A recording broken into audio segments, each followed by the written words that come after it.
Tapi yang menarik itu adalah figur namanya Thomas Lembong.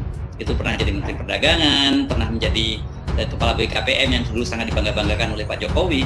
Ternyata dia sudah berada di kubu Anies, dia sudah menjadi komisaris di Ancol, dan katanya setiap kali ada kunjungan Anies ke luar negeri, Thomas Lembong sudah mendampingi.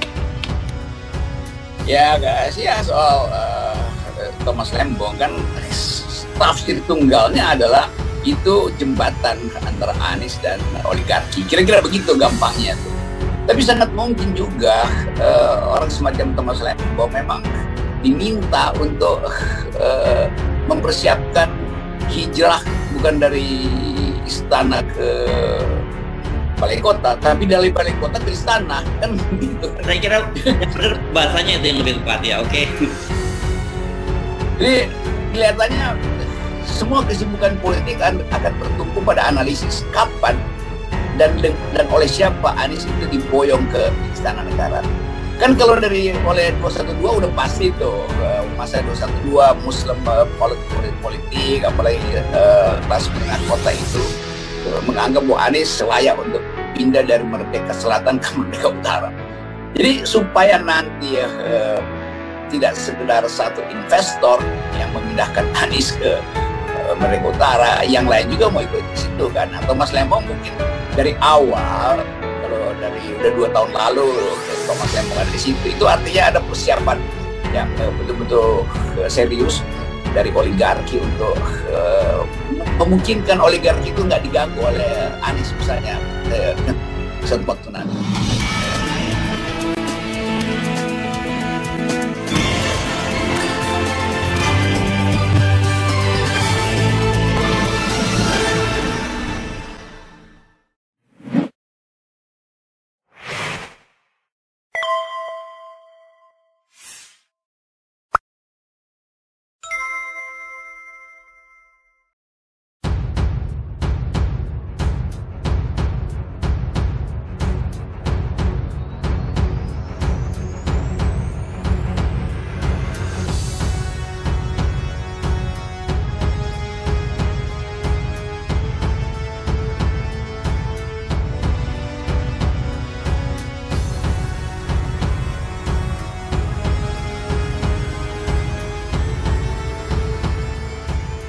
Berita mengejutkan dari Partai Solidaritas Indonesia.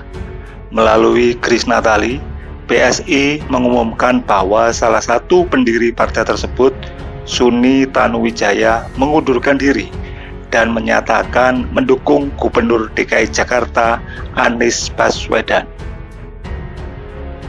Jelas ini menghebohkan mengingat rekam jejak PSI melalui kader-kadernya tegas menentang Anies Baswedan. Belum lagi fakta bahwa Suni adalah mantan tangan kanan Basuki Cahayapurnama alias Ahok makin membuat publik bertanya-tanya tentang apa yang sedang terjadi. Mengenai membelotnya pendukung Ahok dan PSI ke Anies Baswedan ini, pengamat politik Rocky Gerung angkat suara.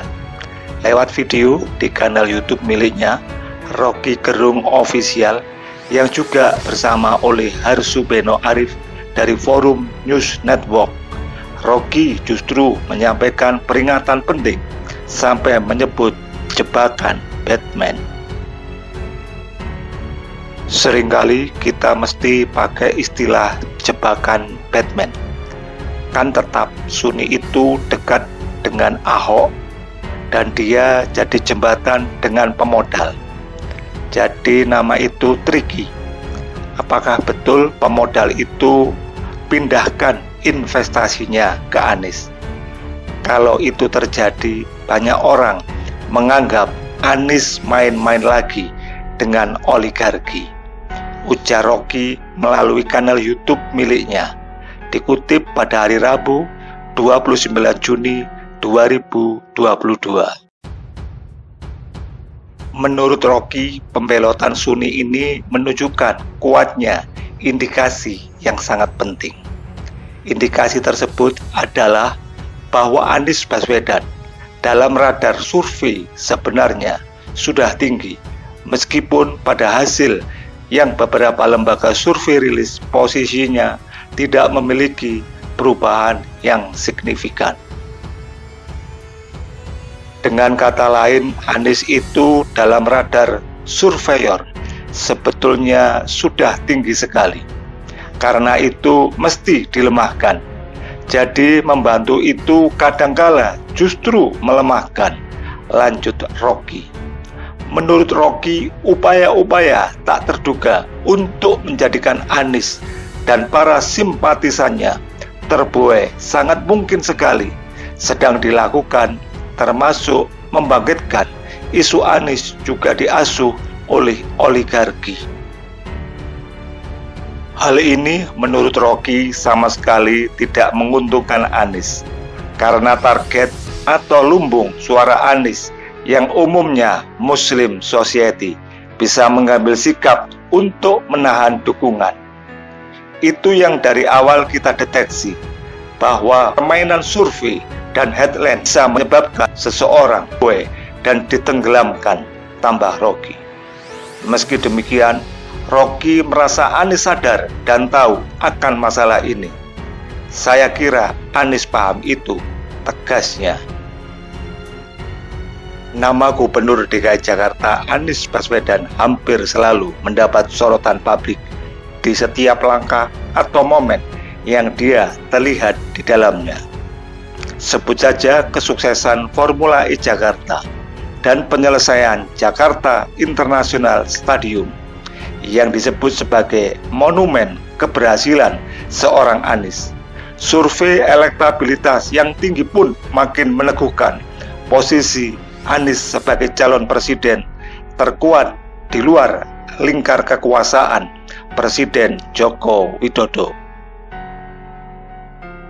Belakangan terkuak bahwa ada mantan orang-orang yang sebelumnya berada dalam lingkar kekuasaan Jokowi mulai merapat ke sisi Anies Baswedan. Sebut saja Sudirman Said, ex-Menteri Energi dan Sumber Daya Mineral, dan Thomas Lembong, ex-Menteri Perdagangan, yang keduanya bertugas di era Jokowi, namun kini sudah tidak lagi menjabat. Mengenai ex-pasukan Jokowi yang mulai merapat ke sisi Anies Baswedan ini, pengamat politik Rocky Gerung ikut berkomentar. Lewat video di kanal YouTube miliknya, Rocky Gerung Official, yang juga bersama oleh Harsubeno Arif dari Forum News Network. Rocky menyebut ada beberapa kemungkinan terkait adanya Thomas Lembong.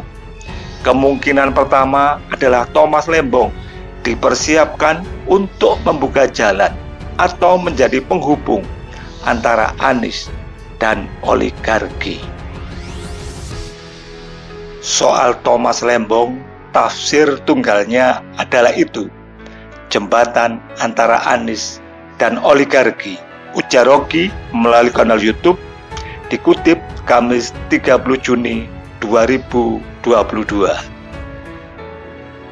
Meski demikian, ada kemungkinan lain yang disampaikan oleh Rocky. Menurut Rocky, ada juga kemungkinan bahwa sosok Thomas Lembong disiapkan untuk hijrahnya Anies dari balai kota menuju istana jadi presiden. Sangat mungkin juga diminta mempersiapkan hijrah bukan dari istana ke balai kota, tapi dari balai kota ke istana, tegasnya. Berikutnya, Rocky membahas perihal momen serta siapa saja yang memanfaatkan momen tersebut untuk mendekat ke Anies Baswedan. Sangat diduga kuat ada pihak yang mulai sadar akan pesona Anies untuk 2024.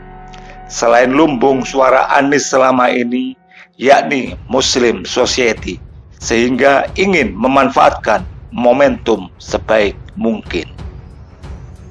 Jadi supaya nanti tidak sekedar satu investor yang memindahkan Anies ke Merdeka Utara atau istana, yang lainnya juga mau ikut di situ. Thomas Lembong mungkin dari awal 2 tahun lalu. Artinya di situ ada persiapan serius dari oligarki untuk memungkinkan tidak diganggu Anies suatu waktu nanti, ungkap Rocky. Sebelumnya juga diketahui Suni Tanuwijaya, tangan kanan Ahok, yang merupakan sosok dekat Jokowi, memutuskan keluar dari Partai Solidaritas Indonesia (PSI), yang menurut keterangan Grace Natali sendiri dikarenakan Suni memutuskan mendukung Anies Baswedan. Menurut Rocky, Pilpres yang masih 2 tahun lagi tidak menutup kemungkinan lain yang bisa terjadi. Situasi Anies yang saat ini jadi sasaran empuk di luar lumbung suaranya ini, menurut Rocky, akan ditangkap masyarakat. Orang akan menganggap Islamophobia akan terus ditipukan untuk menghalangi Anies.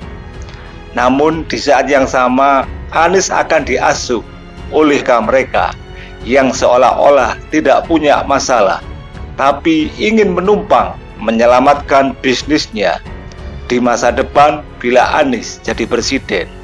Jelas Rocky Gerung juga menyinggung cengkraman keluarga Presiden Joko Widodo yang saat ini mengisi beberapa posisi penting di Indonesia, termasuk Anwar Usman, Ketua Mahkamah Konstitusi, yang kini jadi ipar Joko Widodo.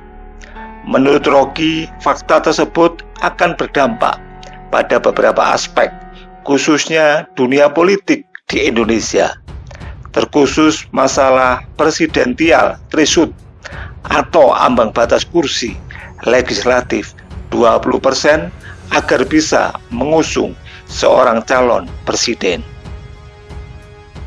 Sebagaimana diketahui, presidensial threshold 20% bagi beberapa pihak dianggap mencederai demokrasi, sehingga sering diajukan peninjauan kembali di Mahkamah Konstitusi agar setiap rakyat bisa mendapatkan haknya ikut dalam kompetisi menjadi pemimpin. Dengan keadaan demikian, Rocky mengeluarkan sebuah wacana gerakan yang dinamakan Liga Boikot Pemilu (LBP). Gerakan LBP ini menurut Rocky adalah gerakan moral yang dipimpin akal sehat dan akhlak untuk memuliakan hak rakyat. Namun menurut Rocky, gerakan tersebut pasti akan membuat pemerintah memberi sinyal bahwa itu adalah hal yang berbahaya. Hal yang sama juga terjadi pada sosok Gubernur DKI Jakarta, Anies Baswedan. Rocky pun menyebut bahwa semakin dimusuhi, semakin orang lihat ada ketidakjujuran untuk menghalangi Anies Baswedan. Kalau Anies nggak punya tiket, ngapain dimusuhi? Tapi saya percaya, semakin dimusuhi, semakin orang lihat bahwa sebetulnya ada ketidakjujuran yang sedang dipasang untuk menghalangi Anies.